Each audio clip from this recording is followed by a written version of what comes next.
দুইটি আসন পড়েছে, খুলনা 2 এবং খুলনা 3।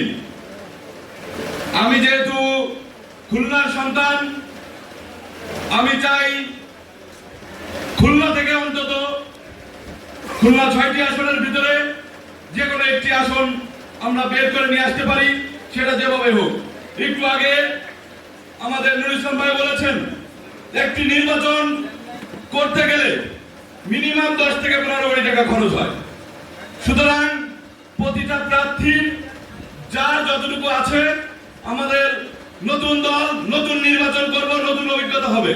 সুতরাং আমাদের উচিত 300 আসনের প্রার্থী দিয়ে আমাদের এই নতুন অভিজ্ঞতা অর্জন করা। পাশাপাশি জোটের যদি সিদ্ধান্ত হয়, তফসিল যখন ঘোষণা হবে, আমি আশা করব কেন্দ্রীয় নেতৃবৃন্দ সহ যারা উচ্চতর পরিষদ আছেন এবং আমাদের সম্মানিত সভাপতি বিপি নুরুল হক নূর এবং রাশেদ খান, ওনারা থেকে একটি সঠিক সিদ্ধান্ত নেবেন। এই বলে আমি আমার সংক্ষিপ্ত বক্তব্য শেষ করছি। ধন্যবাদ। আসসালামু আলাইকুম।